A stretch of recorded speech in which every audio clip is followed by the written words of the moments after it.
Today in this lecture we are going to discuss about Max Weber's understanding of religion. In particular, today we are going to focus on his idea of the thesis of Protestant ethics. Now, in my earlier lecture I mentioned to you that contrary to Karl Marx, who thought it is our economic structure that determines other structures including religion, Weber thought otherwise. He thought our structure of religion can influence and determine our economic structure. So that is what we are going to discuss as part of this thesis of Protestant ethics. So Weber had some questions in mind depending on what he has observed. As a sociologist, he was fascinated by the influence of thoughts and beliefs in history. He noticed that there are some thoughts and beliefs that have shaped the course of human history. And religion is part of that thinking that has contributed to this impact in history. So he asked a question particularly about religion. Why religion seems to be a significant factor in determining the levels of wealth people have. From where does this question arise in his mind? Because when he observed, he was impressed or struck by the difference between the Middle Age and the modern age. So in the Middle Ages, money making was considered as something shameful. It was looked down upon. People who were seeking money were not respected in the society. But what was shameful and not desirable in the Middle Ages became not only desirable, but it became something necessary and glorious. So Weber is observing Germany of his time. He was observing the business leaders, the owners of capital, and also the bulk of high-skilled workers and managers. And he found out something very interesting. Most of them, all these successful businessmen, or those who owned capital, or even highly trained professionals, they were all Protestants and not Catholics. At least most of them were Protestants, if not all. And Protestants also had higher level of educational achievement. Of course, the conventional explanation was that in the 16th, 17th centuries, particular towns and regions in Germany had thrown off the rule of the Catholic Church, and in the sudden freedom from a repressive regime controlling every aspect of their lives, now they find themselves free to pursue their economic interests and become prosperous. Now this situation brought about a new ethos and contributed to the making of capitalism. So Weber's question was, why the rich class in Germany, Netherlands, Geneva and Scotland, and also the groups that came to be known as Puritans in the United States, wanted to move in this direction, in the pursuit of wealth, in the pursuit of money. These are all the pockets of dominant Protestant groups. So Germany, Netherlands, Geneva, Scotland, but also the United States, which was heavily influenced by the sect called Puritans. Why they moved in this direction in pursuit of money? So Weber wanted to address this question, and he came with this idea that there is something specific about the Protestant ethics. The Protestant had a certain moral value, certain ethical principle that led them to the spirit of capitalism. So you see immediately how he is exactly the opposite of what Marx was saying. For Marx, it is the economic structure that determines what kind of religion that you advocate. Whereas for Weber, what kind of religion you follow, the religious thinking you have, which includes certain ethical principle and moral value, how that contributes to your economic lifestyle. So his claim therefore is, there is a certain Protestant ethics, a certain principle that governs their life, their moral life, which has led them to what he calls the spirit of capitalism. Now let us try to understand what this spirit of capitalism is all about. In the very beginning of his short book, Weber admits discussing the spirit of capitalism can be seen to be pretentious. Why it is pretentious? Why it can be seen to be pretentious? Because different forms of capitalism had always existed, even in the ancient times. So capitalism is not a modern phenomenon. Today it may have accentuated its form in a different way. But capitalism existed in ancient countries like China, Babylon, and even what we call the present day India, in this region. It existed. So there was no special ethos driving them towards this particular spirit of capitalism, except that idea of trade and exchange. But there is a significant difference between the capitalism in the classical world and the modern day capitalism, the present day capitalism.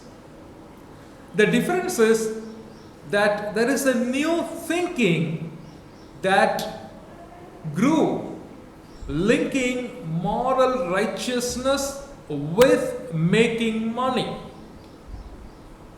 Now that is the significant difference between the classical capitalism and the modern day capitalism. In the classical capitalism, there was no such thinking whereby you link making money with a certain moral righteousness. Whereas in the modern day capitalism, you link making money with moral righteousness. For example, how often we have heard this statement, this is a very typical American way of saying, time is money.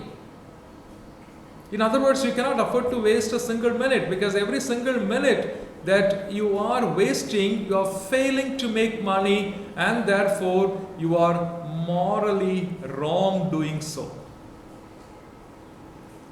There is a certain element of implying you, if you are not making enough money, that you are not morally leading the right life, because you are not working hard, you are not doing what you should be doing, you are not keeping up what is expected of you, and so on and so forth, and that is morally not right.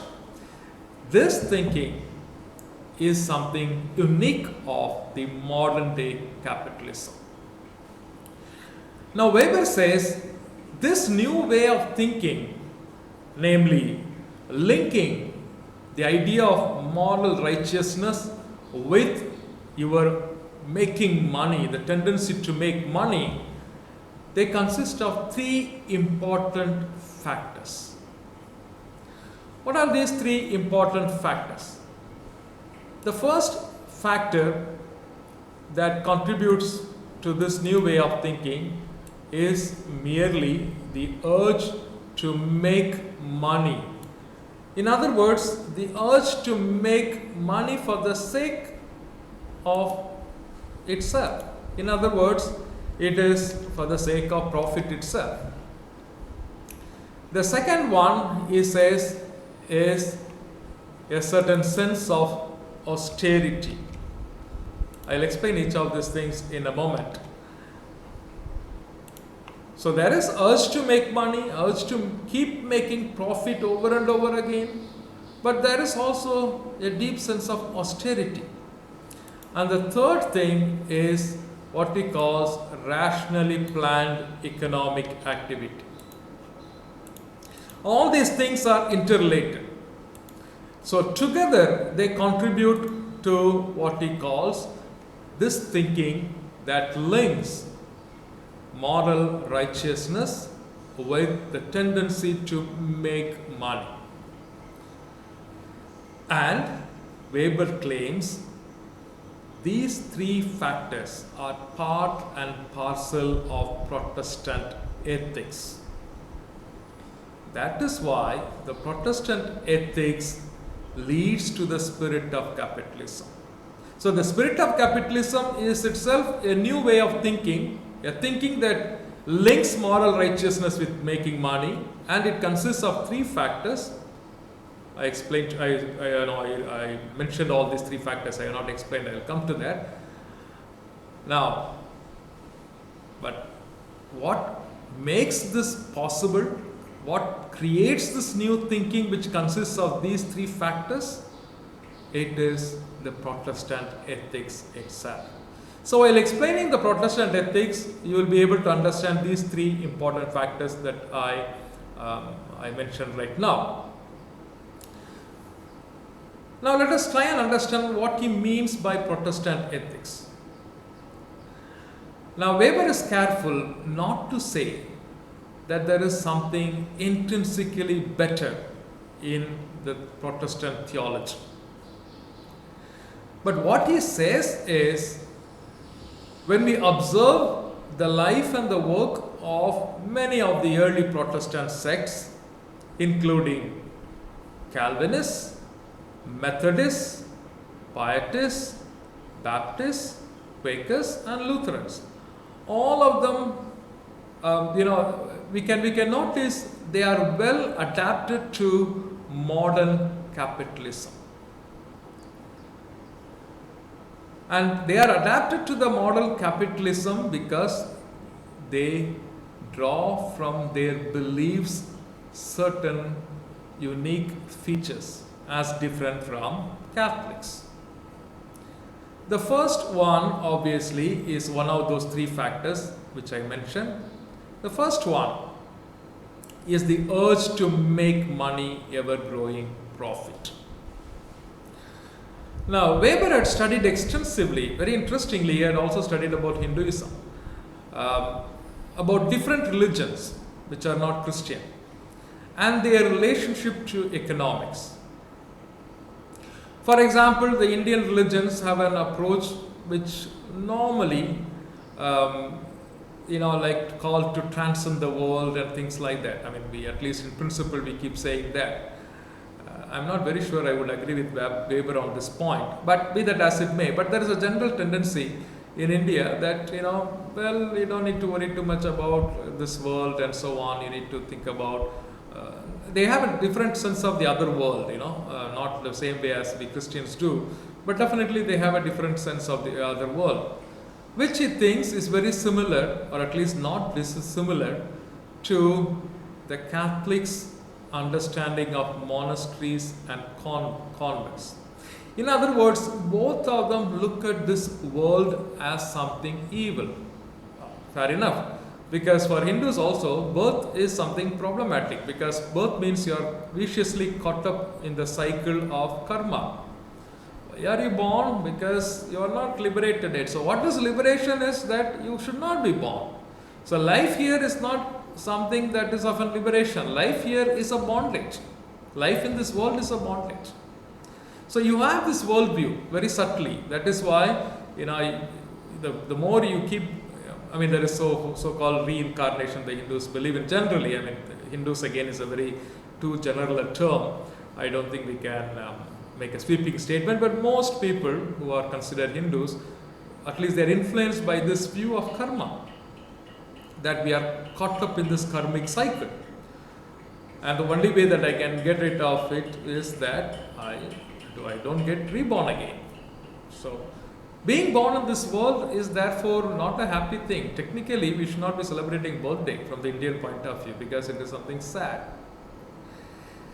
Now, unfortunately, Catholicism, though it may not be very biblical, for some reason it has adopted this from the early Greek philosophy, and has considered this world as necessarily evil. Look at some of the prayers that we keep reciting even today, outdated.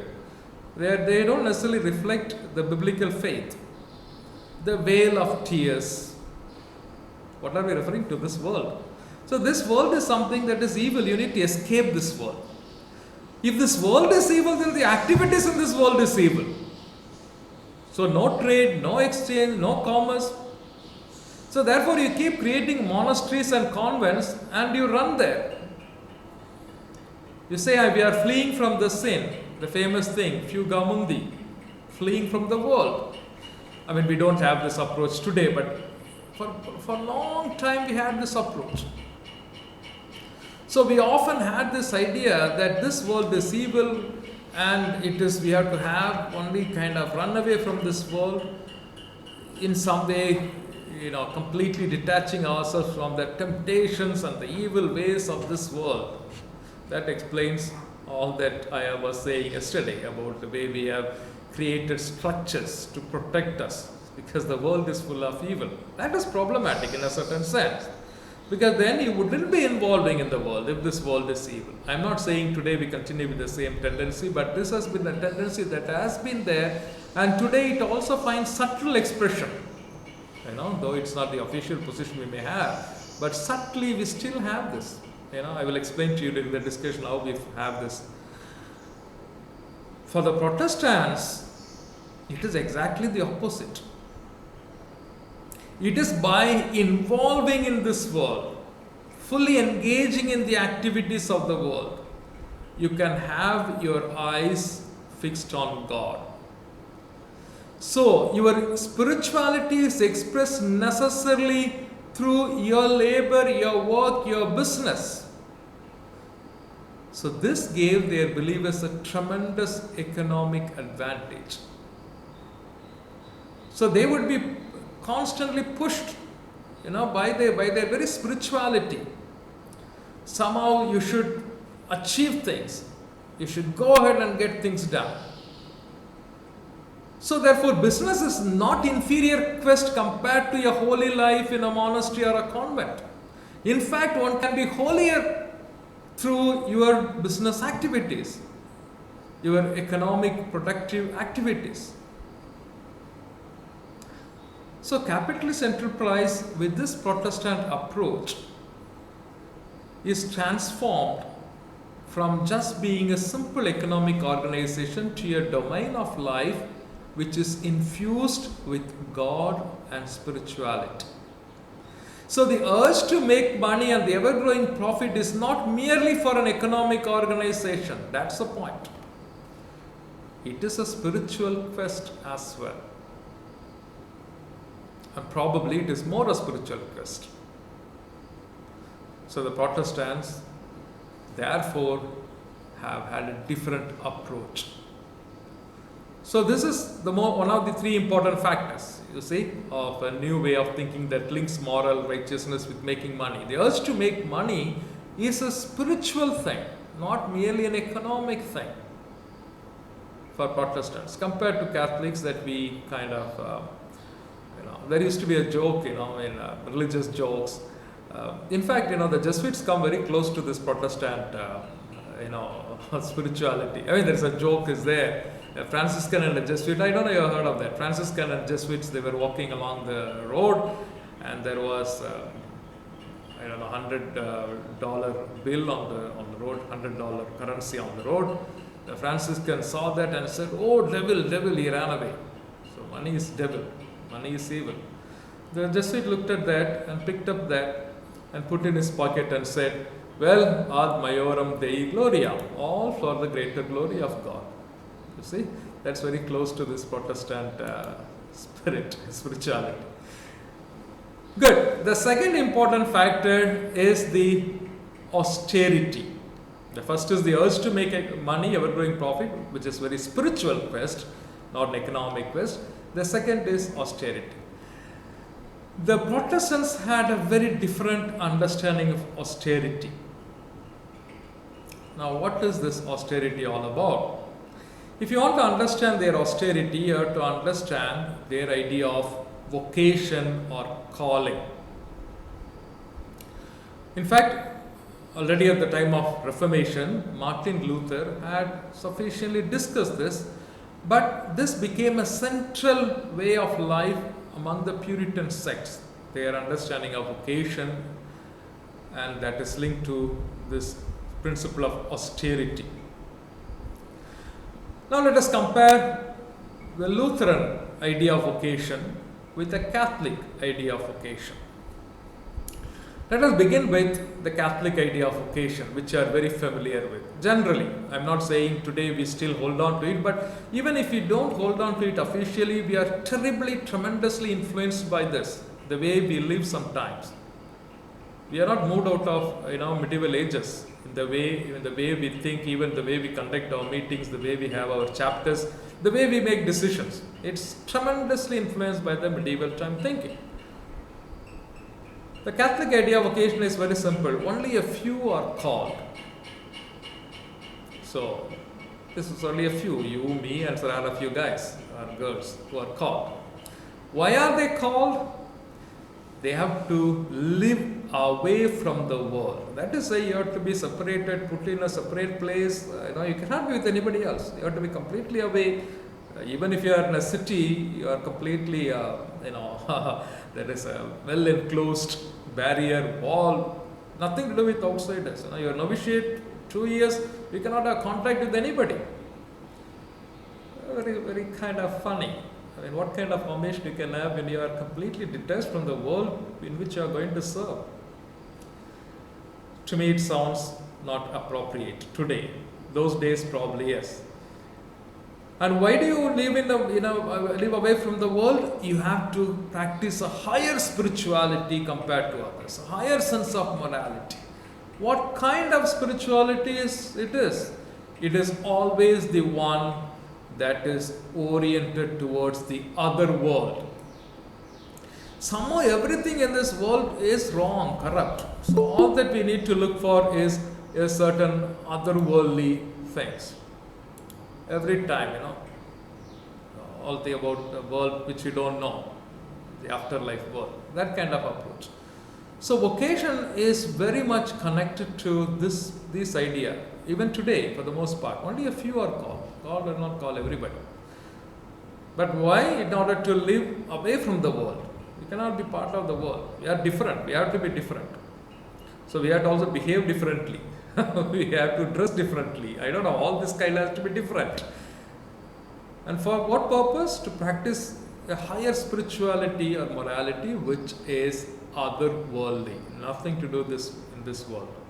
So that makes us, if you notice, most Catholics are apolitical. We hardly have anything to involve. The world may burn. We will not worry about that. There may be a lot of issues going on in our country. Nothing to worry about. Only when we are questioned, we are challenged, then we have to arrange a rally and walk. If there are social problems, social evils, there are justice issues where we are not directly implicated, others are affected, whether it is any kind of policies that would invariably affect people in this country, we will keep quiet. Only when there is something about us, then we will come to the street. Because we are very much otherworldly people. Our spirituality is not of this world. Contrary to this, Luther's understanding of vocation is different. Vocation is for everybody. It's not just limited for a few people. Everybody is called, but to what end? To live in this world here and now. You can practice higher spirituality in this world itself. Therefore, it is oriented towards this worldly spirituality. Now, what is this worldly spirituality? You have to engage in this world. You have to work, you have to earn money. You can accumulate wealth. So far so good. But you cannot lavishly spend the money that you make. Making money, accumulating wealth is part of your spiritual quest. But if you keep spending the money on you lavishly to buy things, that is vanity. Buy things which are not necessary. If you are going overboard, that is vanity. So you need to accumulate wealth, but you have to be very careful when you spend it, because every penny that you spend, you need to carefully do it, because that will lead you to sin. So that is where the idea of austerity comes in. So austerity is not in making money, but in spending the money. You can accumulate as much wealth as possible, but you cannot easily spend it. Now this gets further reinforced. This idea that you have to accumulate money but not spend it is reinforced by Calvin's idea of predestination. You have heard about Calvin. You know Luther, all of you, I'm sure. Martin Luther. You also probably know Calvin. Calvin is again from Switzerland, French-speaking Swiss, who started his own Protestant sect known as Calvinist. But he had some specific, theology, which is certain aspects he was very similar to Luther, but certain aspects he is not. One of the ideas that Calvin had is the idea of predestination. What is the idea of predestination? God's decrees are eternal, irrevocable, and inscrutable. What does that mean?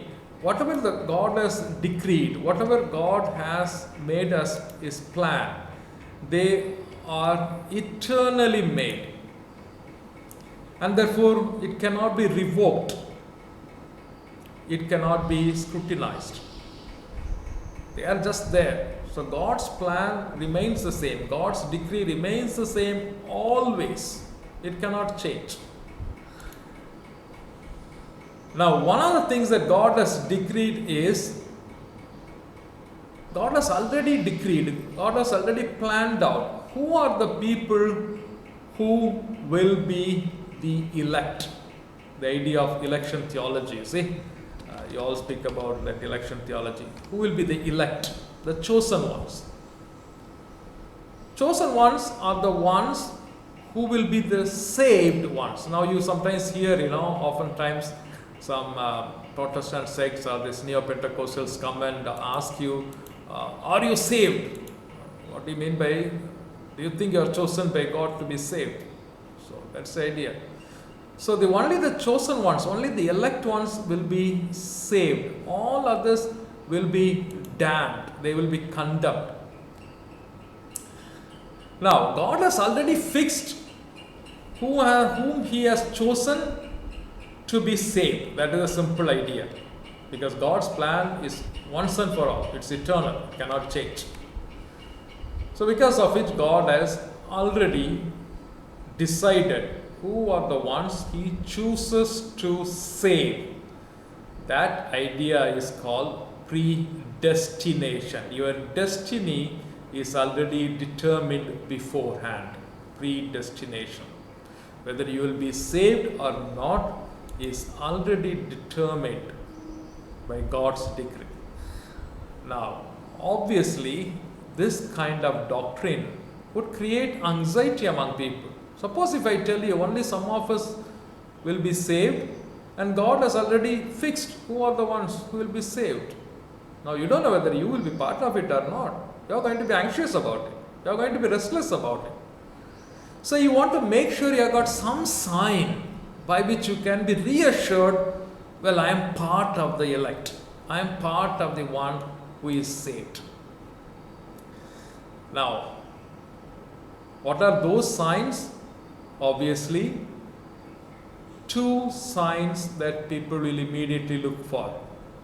Whether their lives are fruitful, whether they are producing results, success.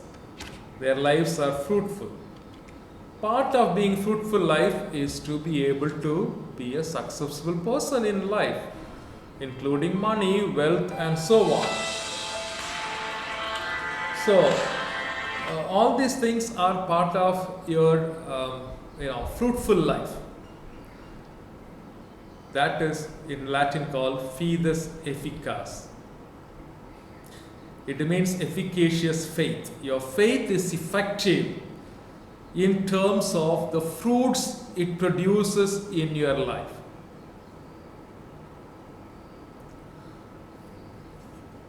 sister, I'll come back to the question in a moment. Let me finish this, I'll come back to the question. So therefore, two signs you can look for whether your lives are fruitful. Second one is that you will also give glory to God. Your life gives glory to God. What does that mean? If you are an elect, then obviously you must be successful in your work, which is a sign that you are chosen.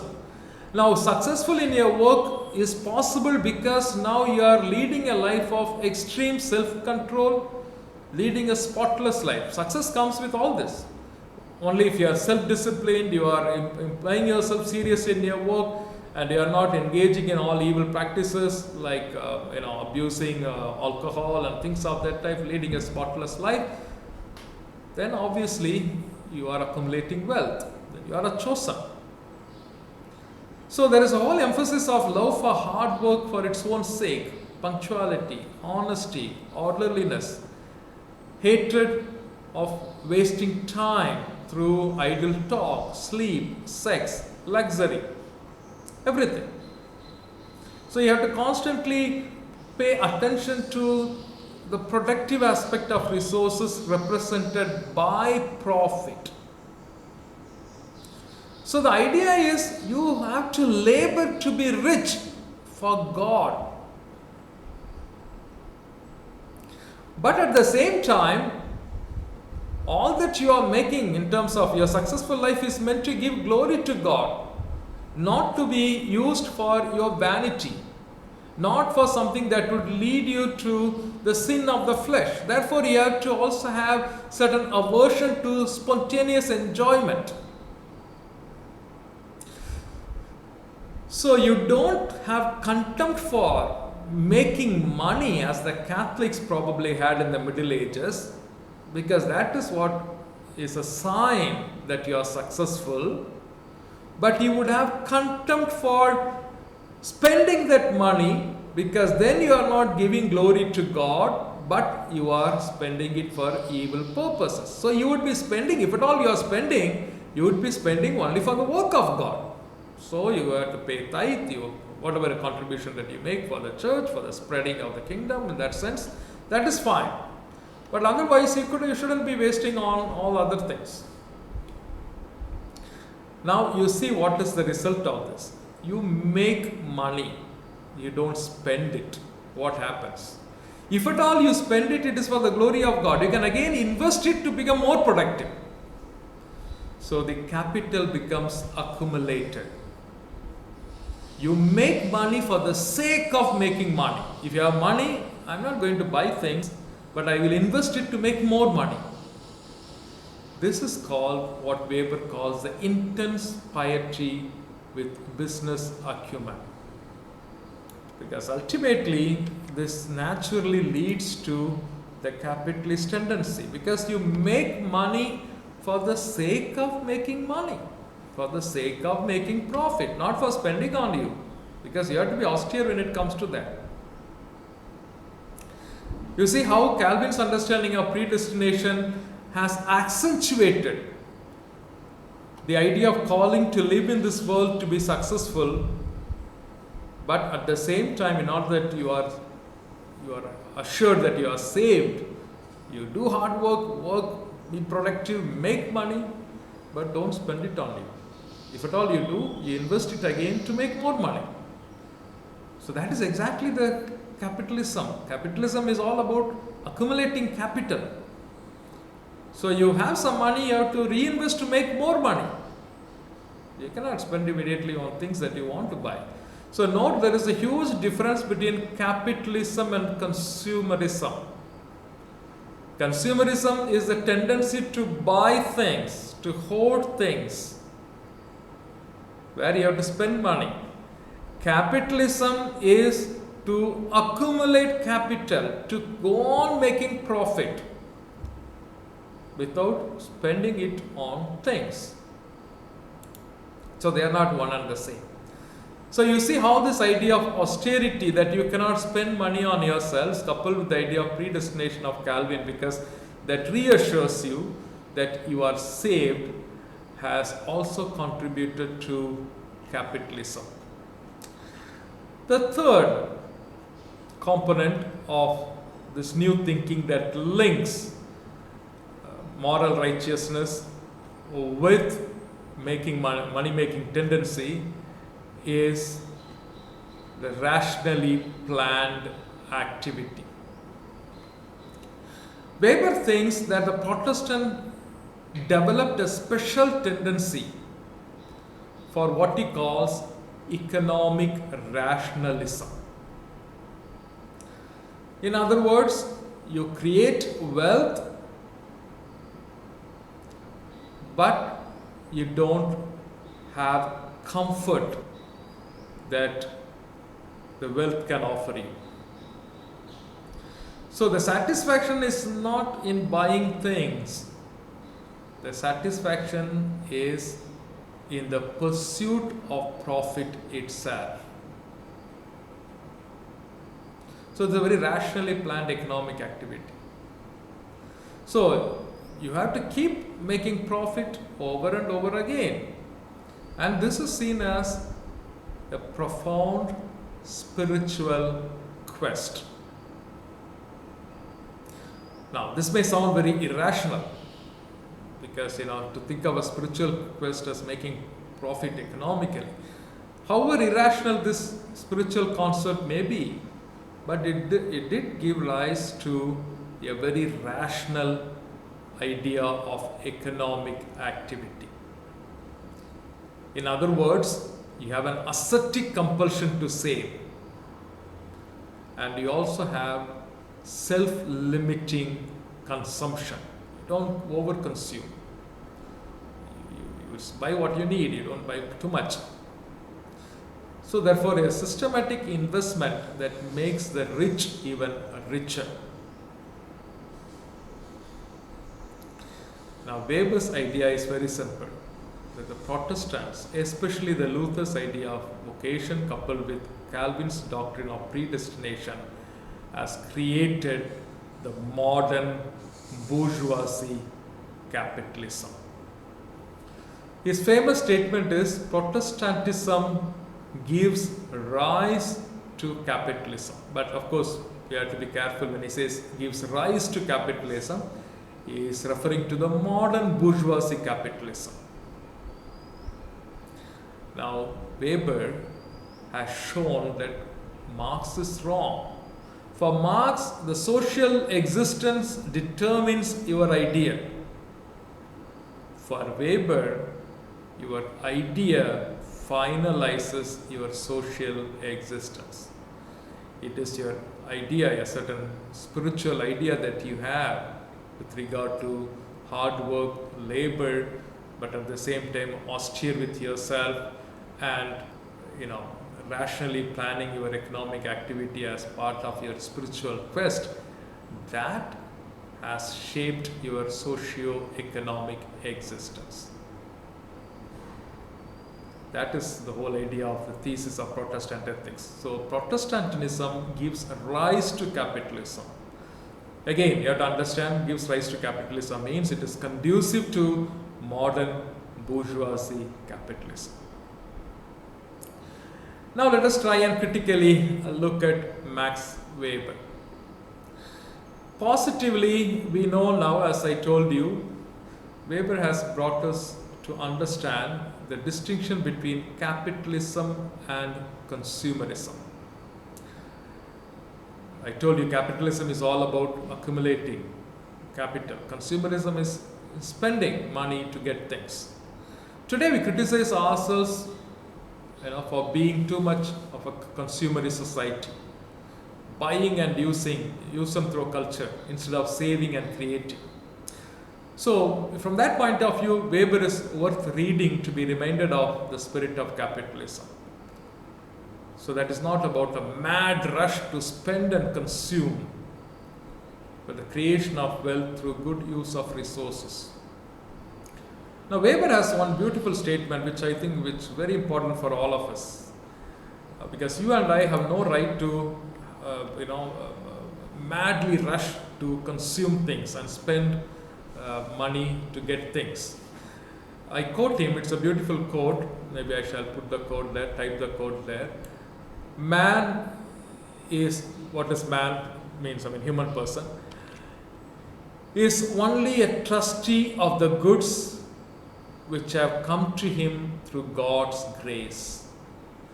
The wealth you have has come to you through God's grace, and you are only a trustee. What is the meaning of a trustee? Somebody who holds it in trust. So you have an obligation to somehow be accountable to what you hold in trust. So therefore, he must, like the servant in the parable, give an account of every penny entrusted to him. And it is at least hazardous to spend any of it for a purpose which does not serve the glory of God, but only one's enjoyment. So you can only spend money for the glory of God, not for your own enjoyment. Because you are only, all the things that you have, you kind of, it is given to you like you are a trustee. You only hold it in trust. You are not the owner of it. It belongs to God. This is something inspirational, definitely. So it's a constant reminder for us that we cannot, if there is little money, we cannot do anything we want for ourselves. Okay, so sometimes I remind our students, when you are priests, the tendency is to take the money and then spend for your use. So no, it's not for what it is there. Negatively, we can think of, we have at least 2 points that we can refer to Max Weber. Max Weber has created a term called the iron cage. Now, what is the iron cage? Iron cage is an increased rationalization, particularly that is found in the Western capitalist society.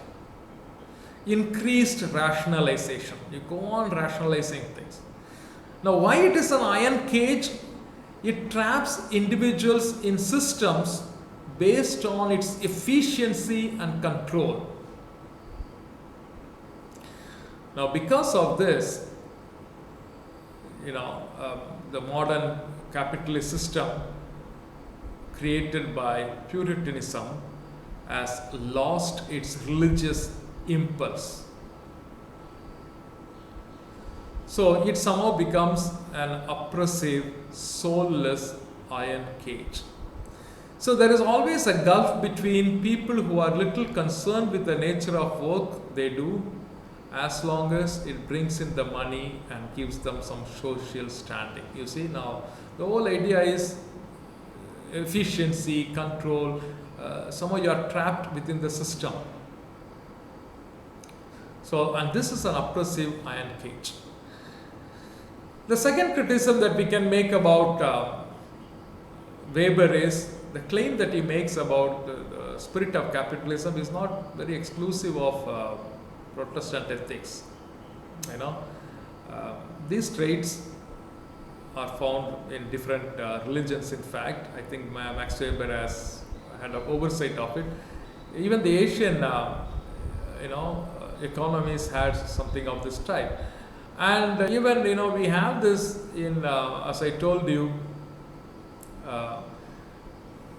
different populations in different countries have shaped a certain spirit of capitalism. So you cannot really say it is only exclusive of Protestant ethics.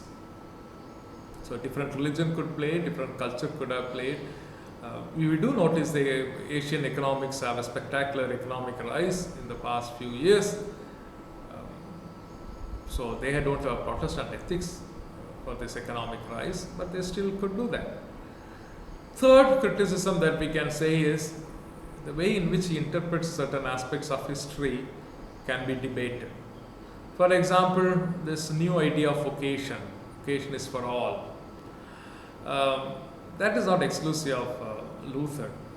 Or to say that we have to somehow, we have to glorify God by our work is not something exclusive to Luther. We did have in different ways. Catholic Church also had it, so may not be very powerfully known, but it did have. So there is a certain aspects of history in which he interprets can be debated. So with this I conclude this particular section on Weber, the thesis of Protestant ethics. We'll stop for a while and have a discussion. Thank you.